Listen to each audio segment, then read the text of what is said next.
1장 1절부터 17절 말씀입니다. 역대하 1장 1절부터 17절까지의 말씀입니다.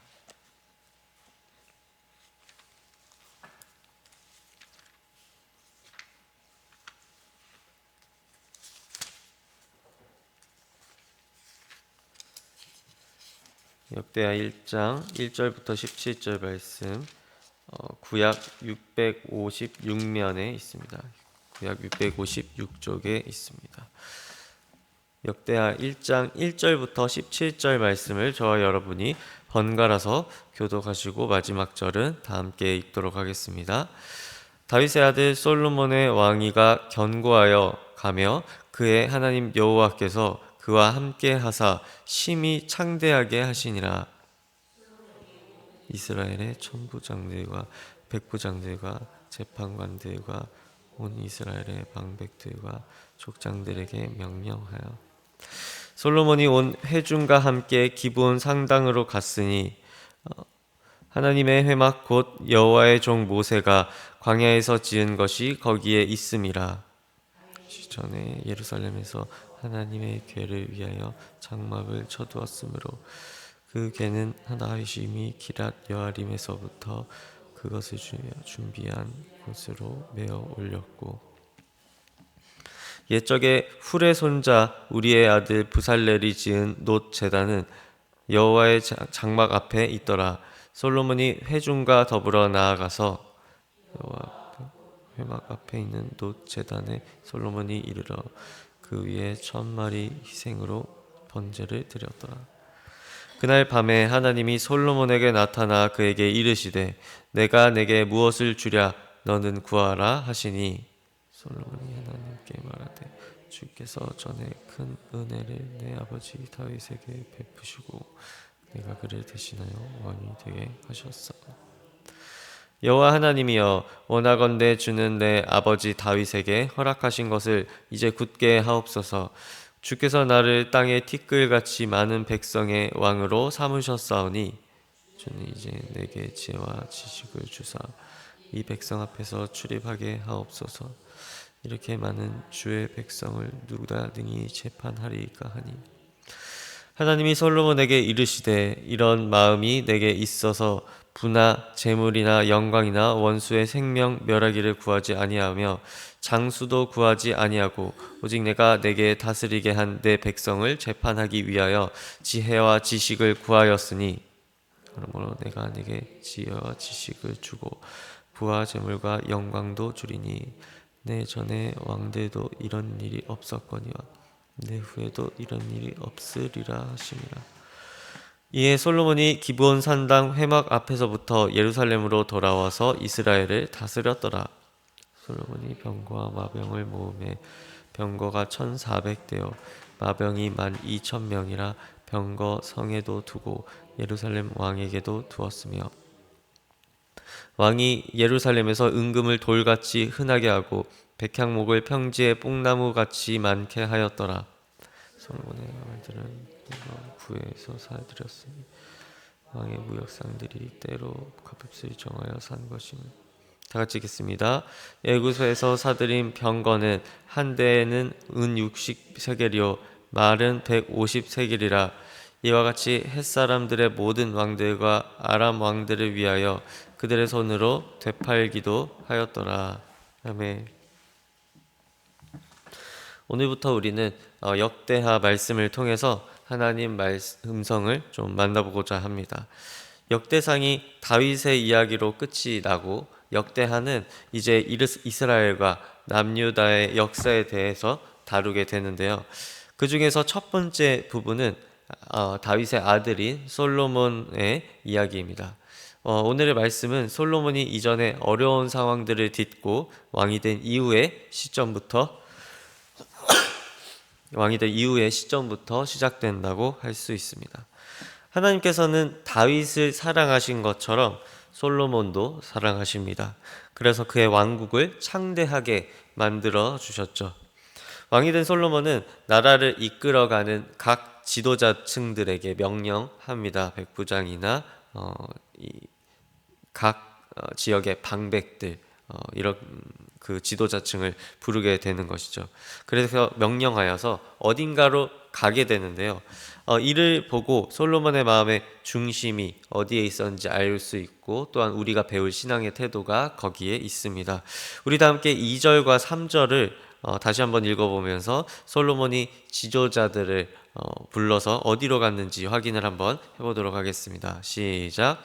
솔로몬이 온 이스라엘의 천부장들과 백부장들과 재판관들과 온 이스라엘의 방백들과 족장들에게 명령하여 솔로몬의 온 회중과 함께 기브온 산당으로 갔으니 하나님의 회막 곧 여호와의 종 모세가 광야에서 지은 것이 거기에 있음이라. 아멘. 솔로몬은 왕이 되고 나서 모든 지도자들을 이끌고 기브온 산당으로 가게 되는 것입니다. 거기에서 하나님께 1000마리의 짐승을 한 번에 번제물로 드리게 되죠. 사실 솔로몬의 이 상황을 고려해 볼 때 인간적인 시선으로 본다면 기브온 산당에 가는 것보다 더욱 중요한 일들이 많을 것입니다. 왕으로서 국사를 돌보는 데에도 이 중요한 일들이 많을 것이고, 또한 솔로몬의 출신을 생각해 본다면 또한 더욱 그럴 수밖에 없는 것이, 솔로몬은 다윗이 정식으로 후궁으로 맞아들인 사이에서 나온 아이가 아니라 불미스러운 일로 인해 나온 자식이었기 때문에 그로 인해서 솔로몬의 지지 기반이 부족했던 것이 그런 이유 때문도 있는데요. 그 때문에 솔로몬이 처음 왕이 되었을 때 그의 지지 기반은 좀 약한 편이었습니다. 그도 충분히 그럴 게 솔로몬이 왕이 되고 나서 얼마 지나지 않았을 때 그 우리가 알고 있는 그 유명한 이야기, 서로가 자신의 아이임을 주장했던 두 여인이 솔로몬에게 재판을 부탁했던 그 일이 사실은 이 솔로몬의 정적들이 솔로몬의 판결을 보고 문제를 삼고자 이 빈틈을 노리고자 무너뜨리고자 보냈을 수도 있다는 해석이 있을 만큼이니까 솔로몬을 왕으로서 지지하는 이들이 처음에는 좀 적었다는 것을 알 수 있습니다. 그랬다는 건 적어도 좀 사실로 보이죠. 왜냐하면 솔로몬에게는 정통성이 조금 부족하기 때문입니다. 그러한 상황 가운데에서, 그러한 솔로몬의 개인적인 상황 가운데에서 하나님께 예배드리러 기브온 산당에 나아간다는 그런 것은 솔로몬이 다른 방법을 의지하는 것이 아니라 하나님만 따르겠다고 선포한 것이나 마찬가지입니다. 이것은 당시 솔로몬의 상황을 고려해 볼 때 대단히 용기 있는 결정이라고 할 수 있죠.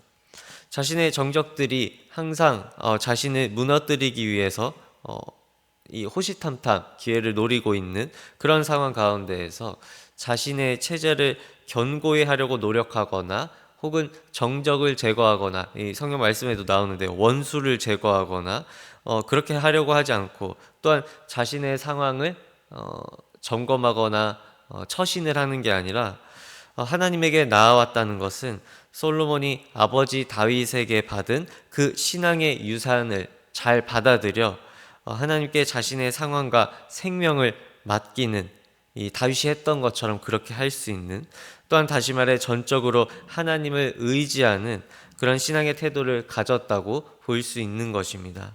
이것은 우리 앞에 실질적인 위협이 다가왔을 때 나는 과연 예배의 자리를 피하지 않고 하나님께 지혜를 구할 수 있을까? 예배의 자리 가운데 나와서 기도를 지속적으로 드릴 수 있을 것인가? 또한 그것이 나의 실질적인 위협 앞에서도 담대하게 그럴 수 있는가? 그런 것들을 생각해 본다면 우리가 마땅히 본받아야 할 신앙의 태도라는 것을 알 수 있습니다. 또한 솔로몬이 이렇게 할 수 있었던 까닭은 다윗이 전심으로 주님을 섬기고 찬양하던 것을 어릴 적부터 보고 자랐기 때문에 자연스럽게 하나님을 경외하고 또한 하나님을 찾는 것이 익숙했다는 점도 작용했을 것입니다. 이러한 점은 우리가 가정 내에서 신앙교육을 할 때 매우 중요하게 참고해야 할 점입니다. 부모님이 자식에게 신앙교육을 지도할 때 100번을 말로써 가르치는 것보다 자신의 성실한 신앙적 태도를 한번 보여주는 것이 훨씬 도움이 되기 때문입니다. 저의 경우에도 그러한 적이 있는데요. 하나님을 믿지 않던 시절에도 좀 도움이 됐습니다. 저의 경우에는 부모님이 보여주신 그 신앙의 태도 때문에 하나님을 나중에 더 잘 받아들일 수가 있었는데요. 비록 예수님을 만나기 전 부모님과 사이가 좀 좋지는 않았습니다. 그렇지만 그리스도인으로서 부모님께서 기본적으로 가져야 하는 그 신앙의 습관들, 훈련되어야 하는 그런 태도들을 어떤 상황에서도 일관적으로 잘 유지하셨기 때문에 그리스도인이라면 이렇게 해야 된다라는 인식이 생겨져 있고, 나중에 하나님을 만나고 신앙이 생겼을 때 부모님이 하셨던 것들이 이제 생각나면서 기도의 중요성이나 주일 성수의 중요성 등을 배우고 더 와닿을 수 있었던 것이죠. 그래서 그런 것들을 실천하는데 큰 거부감 없이 잘 진행이 될 수 있었습니다.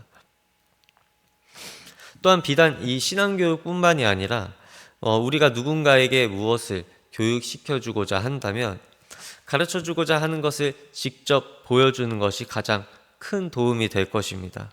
그리하여 솔로몬은 평생 아버지 다윗이 행했던 신실한 신앙의 자세를 배웠기 때문에 하나님을 경외하는 지도자로 성장할 수 있었던 것입니다. 그리하여 자신의 실질적인 위협 가운데에서도 기브온 산당으로 담대하게 나아가서 하나님께 예배드릴 수 있었던 것입니다.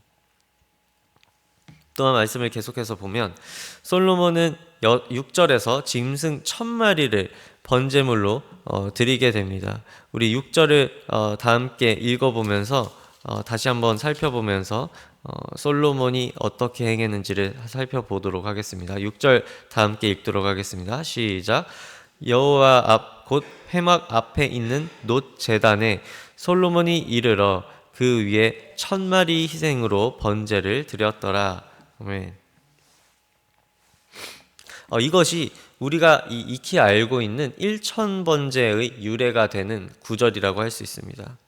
흔히 우리가 알고 있는 신앙 상식 중 하나가 이 1000번제인데 교회마다 좀 다르기는 하지만 주로 이 예물을 일정하게 1000번을 드리는 것을 1000번제로 알고 있는 경우가 많습니다.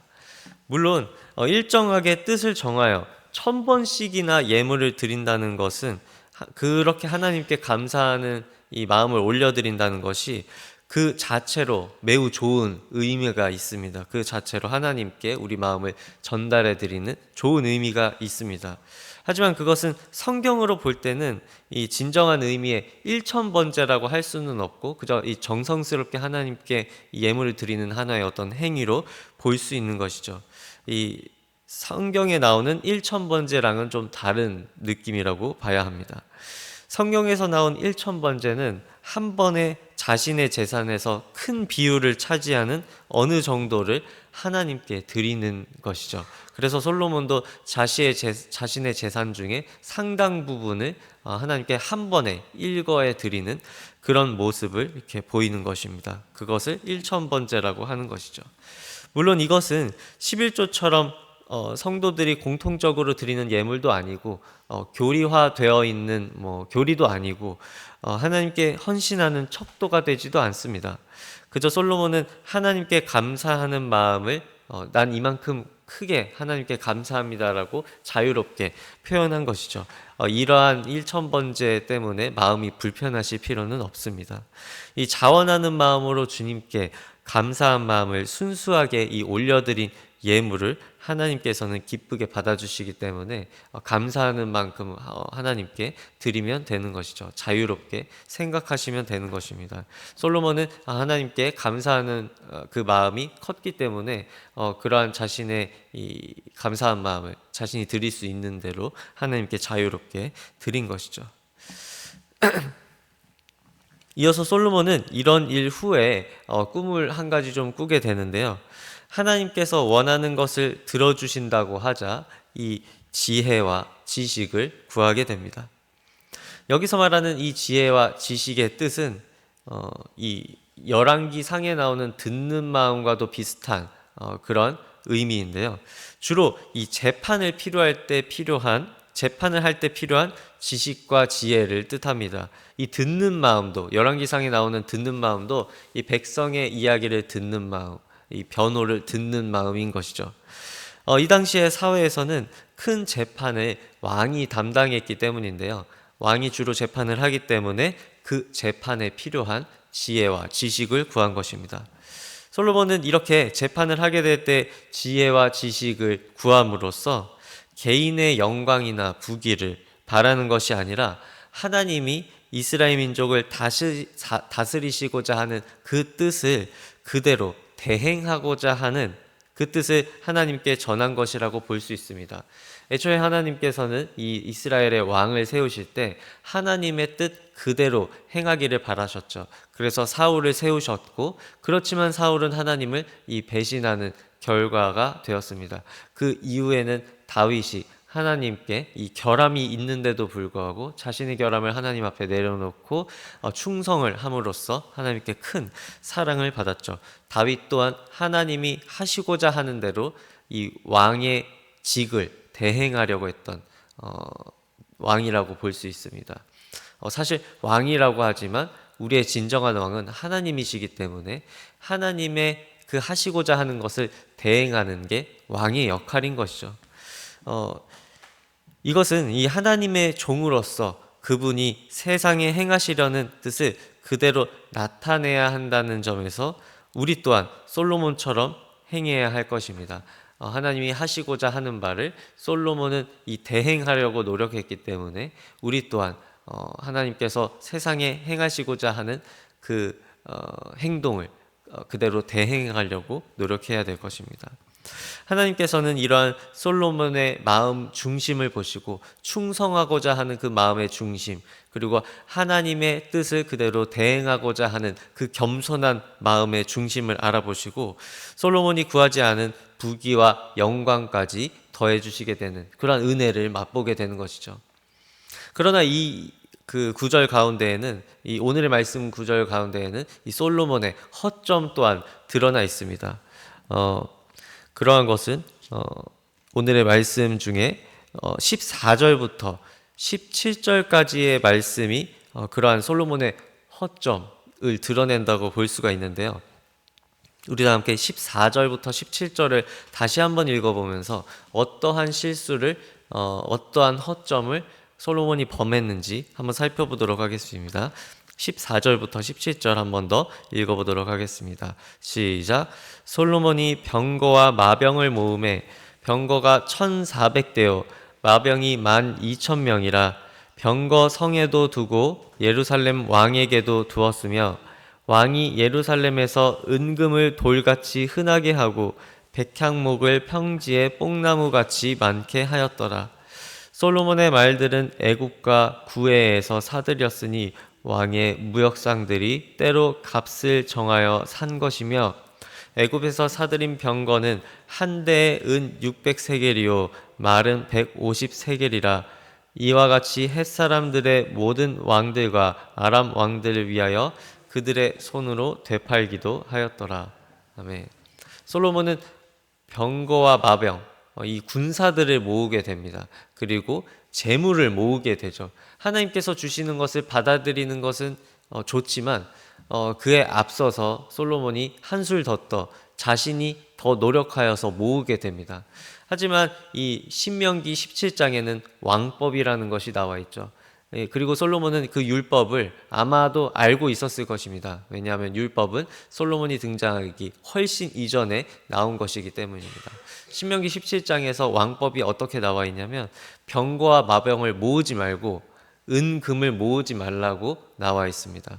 재물을 탐내지 말라는 것이죠. 또한 군사력을 필요 이상으로 높여서 주변국들과의 긴장감을 조성하지 말라는 뜻입니다. 또한 여자를 멀리하라고 했는데 이성관계를 멀리하라고 이 신명기 17장에는 나와 있는데 솔로몬은 그것도 오늘의 말씀에서는 나와 있지 않지만 이 병거를 모으고 은금을 모았다라는 것까지만 나와 있지만 사실은 솔로몬은 이 여자를 멀리하는 그 이성 관계를 경계하는 그것도 어겼다고 볼 수 있습니다. 주변국들과의 화친을 위하여서 많은 결혼을 했기 때문인데요. 결혼을 한두 번 한 것이 아니라 아주 많이 했습니다. 그래서 후군과 첩이 각각 700명과 300명, 700명과 300명이나 되었다라고 이 열왕기 상에 나와 있을 정도인데요. 그만큼 이 솔로몬은 이 왕법에서 강조하는 것, 신명기에서 강조하는 좋은 왕이 되는 그 법을 이 세 가지 있는데 세 가지를 모두 다 어긴 것이 되는 것입니다. 그렇기 때문에 솔로몬의 허점이 14절부터 17절에 나와 있는 것입니다. 우리들은 신앙의 중심을 잡아가는 것이 중요한데요. 하나님께서 우리들의 간구에 대해서 들어주실 때가 참으로 많습니다. 그렇게 될 때 우리들이 교만하거나 자만하여서 하나님이 도와주셨다는 것을 잊어버리거나 그것이 우리의 능력으로 된 것인 양 생각하여 하나님의 영광을 가로채면 안 될 것입니다. 실제로 우리 현재를 살아가는 우리들 가운데에서도 이런 일들이 비일비재하게 일어나는데요. 이 말씀 사역을 하시는 분들 중에 또한 제가 이전에 몸담았던 이 청소년 사역에 이 종사하셨던 이 사역자분들 중에 혹은 이 집회를 주로 다니시는 강사분들 중에 이러한 하나님의 영광을 가로채는 그런 순간들을 몇 번 이렇게 목격을 했습니다. 그런 분들은 갑자기 이제 인기가 많아지시거나 혹은 말씀이 너무 은혜로워서 전하시는 말씀이 너무 은혜롭고 하나님의 뜻이 잘 전달이 되어서 여러 교회에서 또 불러주시고 여러 집회의 자리에서 말씀을 전하시게 되지만 그러한 분들의 어떤 끝이 좋지 않을 때를 좀 목격을 하게 되는데요. 어느 때든 신앙의 어떤 균형을 잃게 된다면 또한 겸손함을 잃게 된다면 내가 성취한 것으로 그 모든 이 칭찬들을 그 모든 영광들을 내가 성취한 것으로 착각을 하게 된다면 하나님의 영광을 가로채게 됩니다. 그래서 자신의 영광으로 바꾸게 되죠. 그래서 이 욕심대로 사역을 하게 되고 또한 욕심대로 판단하여서 또한 교만하여지고 자신의 처음 시작했던 이 강의를 시작하고 어떤 집회를 시작하고 이런 태도들이 나중에 바뀌게 되어서 그리스도인답지 않은 그러한 성향으로 바뀌게 되거나 이런 경우들이 좀 보이게 됩니다. 그러한 분들은 머지않아서 하나님의 영광을 빼앗은 가로챈 그 대가들을 치르게 되는 그런 일들을 많이 목격하게 됩니다. 그래서 또한 이 솔로몬 또한 그런 허점을 저질렀기 때문에 그런 범죄를 또 저질렀기 때문에 하나님 앞에서 이 영광을 가로채는 듯한 모습을 좀 보였기 때문에 그렇게 말로가 좋지가 않고 또한 솔로몬 이후에 왕조들이 분열하게 되는 솔로몬 이후에 이스라엘이 분열하게 되는 원인을 제공하게 되기도 합니다. 솔로몬 때 백성들이 많이 고생했기 때문인데요. 이처럼 우리들이 신앙의 중심을 잡아가지 못한다면 우리들이 행한 성취를 우리들 스스로 행했다고 착각하고 교만하여질 때 하나님께서 그 내어버려 두심으로 우리에게 임하는 심판이 너무나 클 줄로 우리가 이제 알게 되는 것입니다.